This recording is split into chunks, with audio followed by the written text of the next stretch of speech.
दोस्तों नमस्कार। स्वागत है एक बार फिर से आप सभी का हमारे YouTube चैनल में। इस वीडियो में हम आज आप सभी को प्रतिशत से संबंधित सवालों को हल करना सिखाएंगे। तो आइए हम विभिन्न प्रकार के सवाल हल करते हैं। पहला सवाल है 35 का कितने प्रतिशत 14 होगा। तो इसको दो तरीके से भी पूछा जा सकता है। पहला कि 35 का कितने प्रतिशत 14 होगा, और दूसरा 14 35 का कितने प्रतिशत है। तो दोनों तरीके से अगर पूछा जाए तो इसको लगाने का तरीका एक ही है। इसको हम इस तरीके से सॉल्व करेंगे, क्योंकि प्रतिशत में पूछ रहा है इसलिए हम इसको 100 में निकालेंगे। तो 35 में 14 है, यहाँ लिखेंगे हम, चूंकि चाहे संख्या दी गई हो चाहे कुछ भी दिया गया हो, चूंकि 35 में है, कितना है, 14 है, इसलिए एक में कितना होगा, इसलिए एक में 14/35 होगा। इसलिए 100 में इसको निकालेंगे तो 100 में कितना होगा, जब एक में 14/35 है तो 100 में हमारा होगा 14/35।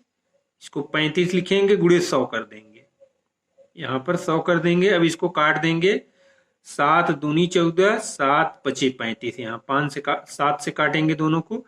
इसके बाद 100 को 5 से काटेंगे तो 5 एकम 5, 5 दूनी 10, 20 हो जाएगा।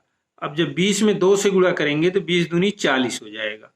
तो 40%, यानी 14/35 का 40% होगा। तो इस तरीके के जो भी सवाल पूछे जाएं हम ऐसे इसको सॉल्व कर देंगे। आशा करता हूं कि ये सवाल आपकी समझ में आ गया होगा। अब आइए अगला सवाल देखते हैं। अब ये हमारा सवाल अगला है, यदि ए की आय बी की आय से 25% अधिक है तो बी की आय ए की आय से कितने प्रतिशत कम है। तो इस तरीके के भी सवाल प्रायः पूछे जाते हैं। तो ऐसे सवालों को सॉल्व करने के लिए हम यहाँ मान लेते हैं, यहाँ ए लिख लेंगे और यहाँ बी लिख लेंगे।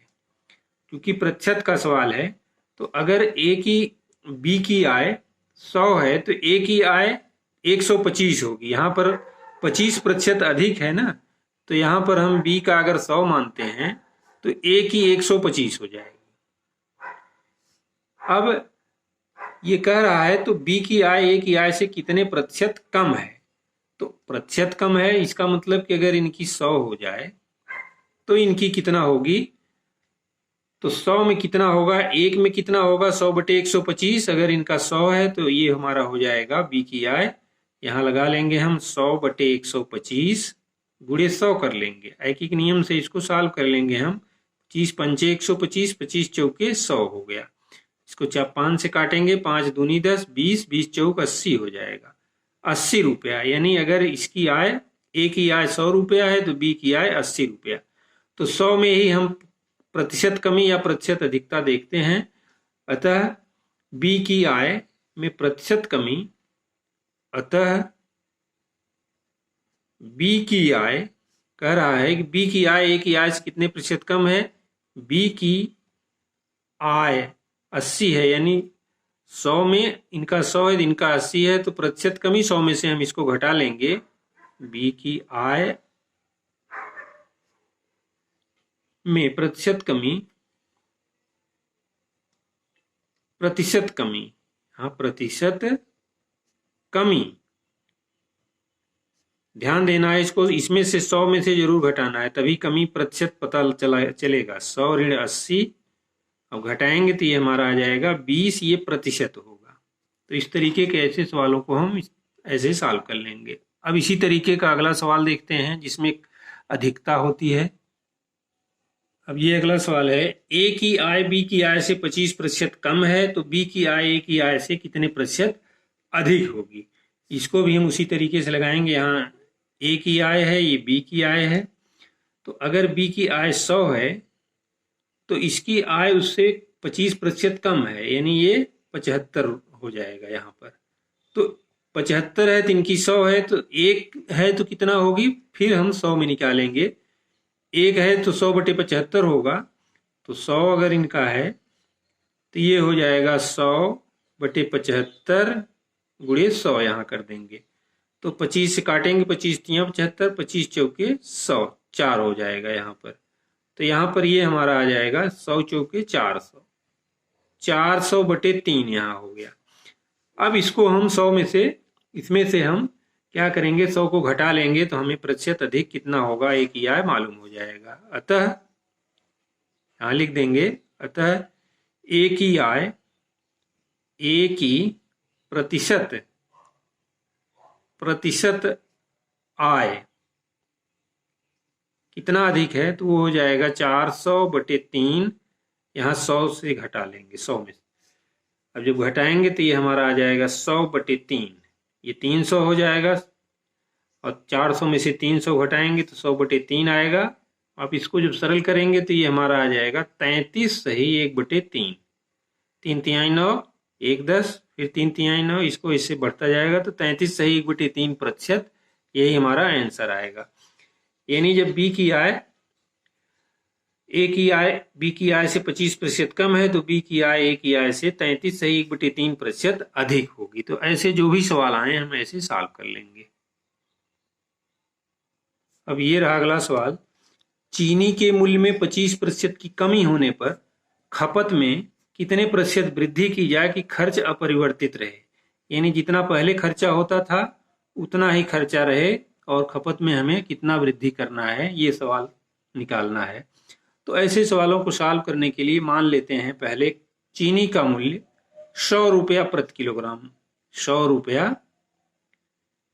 रुपया प्रति किलोग्राम पहले चीनी का मूल्य था। तो एक व्यक्ति है, उसके यहाँ 100 किलोग्राम चीनी खर्च होती थी। जब भी ऐसे सवाल आए इनको ऐसे हम सॉल्व करेंगे। जब चीनी का मूल्य 100 रुपया प्रति किलोग्राम था तो 100 किलो चीनी खर्च होती थी। तो उसके यहाँ कुल खर्च कितना होता था, 100 किलोग्राम, 100 रुपया प्रति किलोग्राम की दर से 100 किलो चीनी का मूल्य, 100 किलो चीनी का मूल्य हो जाएगा 10,000। जब 1 किलो का 100 रुपया तो 100 किलो का 100 × 100 कर देंगे तो ये हमारा आ जाएगा 10,000।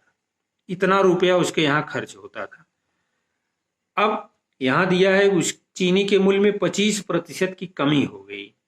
तो यानी जहाँ 100 रुपया प्रति किलोग्राम चीनी मिलती थी वहाँ अब उसे 75 रुपया प्रति किलोग्राम चीनी मिलेगी। तो जब वर्तमान मूल्य यहाँ लिखेंगे, वर्तमान मूल्य बराबर 75 रुपया प्रति किलोग्राम, 75 रुपया प्रति किलोग्राम, अब ये हो गया। अब यहाँ पर जो 100 किलोग्राम खर्च होता था उसके यहाँ खपत होती थी, इसको कितना बढ़ाएं कि खर्च उसका इतना ही रहे, यही सवाल में हमें निकालना है। तो अब यहाँ पर हम इसका मूल्य इतना था तो 75 गुणे पहले 100 किलोग्राम खपत होती थी, तो अब यहाँ पर हम 100 धन x किलोग्राम खपत बढ़ाएंगे और खर्च हमारा इतना ही रहेगा, यानी 10,000 ही रहना है। ये अब इसमें x का मान निकालेंगे तो हमारा सवाल सॉल्व हो जाएगा। तो आइए इसको आगे सॉल्व करते हैं। अब यहाँ देखिए 100 धन x दिया है, 100 धन x बराबर ये 10,000 बटे इधर गुणा किया गया, इधर 75 आएगा तो भाग हो जाएगा। अब यहाँ पर x के साथ 100 जोड़ा गया है तो अब यहाँ इधर ले जाएंगे बाएं दाहिने पक्ष में तो घट जाएगा। तो यहाँ ये हो जाएगा 10,000 बटे 75 ऋण 100 कर देंगे। तो अब यहाँ पर इसका बटा 1 होगा तो 7,500 हो जाएगा और 10,000 में से 7,500 जब घटा लेंगे हम तो ये हमारा आ जाएगा 2,500। ध्यान देना है कि ये इसका सीधे इसमें गुणा हो जाएगा तो 7,500, ये 10,000 है, 10,000 में से 7,500 जब घटाएंगे तो 2,500 आएगा, इतना बटे 75। अब इसको काट देंगे, 25 तियां 75 हो जाएगा, 25 एकम 25, 100, 100/3, 100 में 3 से भाग देंगे तो ये हमारा 33 सही 1/3% ये भी आ जाएगा। 33 सही 1/3% खपत में उसके वृद्धि करनी पड़ेगी, उसका खर्च उतना ही रहेगा। तो ऐसे सवाल जब भी आवे तो यहाँ पर हम 100 रुपया प्रति किलोग्राम चीनी मानेंगे तो 100 किलोग्राम चीनी पहले खर्च होती थी। अब ये जब इतना बढ़ गया या घट गया तो इसको बढ़ाना पड़ेगा ताकि खर्च इतना ही रहे। अब इसमें इसके मान को हम ज्ञात कर लेंगे सॉल्व करके तो हमारा आंसर मालूम हो जाएगा। अब ये रहा अगला सवाल कि चीनी के मूल्य में 25% की वृद्धि हो जाए तो खपत में कितने प्रतिशत कमी की जाए, खर्च अपरिवर्तित रहे। पहले वाले में मूल्य में कमी हो रही थी, इसमें मूल्य में वृद्धि हो रही है। तो जब मूल्य में वृद्धि होगी तो खर्च में खपत जो हमारे यहाँ होता था उसको कम करना पड़ेगा ताकि खर्च जो है उतना ही पहले जैसा हो। तो यहाँ पर भी हम मान लेंगे कि खपत में हमें x किलोग्राम की कमी करना पड़ेगा। तो पहले हमने जैसे माना था कि 100 रुपया प्रति किलोग्राम चीनी का मूल्य था, तो 100 किलोग्राम चीनी की खपत होती थी। अब उसमें 25% की वृद्धि हो गई, यानी 100 की जगह अब 125 हो गया। और जब 125 हो गया तो 100 किलोग्राम की जगह x किलोग्राम खपत में कमी करना पड़ेगा, तो खर्च हमारा उतना ही रहना है। ध्यान देना, ये खर्च उतना ही रखना है। अब x का मान निकालेंगे, सवाल हमारा सॉल्व हो जाएगा। पहले जैसा ही है, यहाँ पर ध्यान देना है। पहले वाले में हमने जोड़ा था, खपत बढ़ाना था, और इसमें खपत में कमी करना है। अब x का मान निकालेंगे तो यहाँ पर 100 ऋण x जो हमारा हो जाएगा बराबर, यहाँ लिखेंगे 10,000 बटे 125। इधर गुणा किया गया, इधर जाएगा तो भाग हो जाएगा। अब यहाँ पर माइनस x है, तो उधर जाएगा तो ये माइनस हो जाएगा। तो यानी 10,000 बटे 125 माइनस यहाँ 100 कर देंगे तो ये भी माइनस में आएगा, ये 12,500 हो जाएगा। ये 100 होगा, यहाँ 100 ये है। तो जब भी इसको करेंगे तो ये 12,500 हो जाएगा, 100 का गुणा होगा। तो इसको इस तरीके से हम सॉल्व कर लेंगे बराबर। तो 12,500 में से 10,000 जब घट जाएगा तो ये माइनस ज्यादा है, तो माइनस 2,500 बटे 125।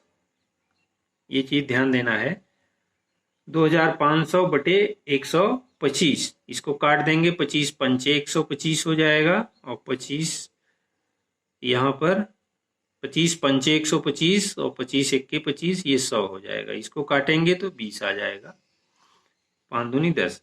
अब दोनों तरफ माइनस है तो इसलिए वो प्लस हो जाएगा, यानी ये माइनस 20% है। तो x बराबर हमारा आ जाएगा 20%, यानी उसे खपत में 20% की कमी करना पड़ेगा, तब उसका खर्च 10,000 पहले जैसा ही रहेगा। यानी जहां पहले वह 100 किलोग्राम चीनी खर्च करता था, खपत करता था, उसके यहाँ अब उसमें से 20%, यानी अब उसे अपने यहाँ 80 किलोग्राम चीनी ही खर्च करना पड़ेगा, तभी उसका खर्च अपरिवर्तित रहेगा, अन्यथा खर्च भी बढ़ जाएगा। तो आशा करता हूं कि ये दोनों सवाल आपकी समझ में आ गए होंगे। तो इस तरीके से आज हमने वीडियो में आज आप सभी को संक्षेप में प्रतिशत से संबंधित कुछ सवालों को हल करना सिखाया। तो अगर वीडियो अच्छा लगे तो वीडियो को लाइक, शेयर और कमेंट जरूर करें। चैनल पर नए हो तो प्लीज़ चैनल को सब्सक्राइब करें। मिलते हैं अगले वीडियो में कुछ इसी तरह के सवालों के साथ, तब तक के लिए धन्यवाद।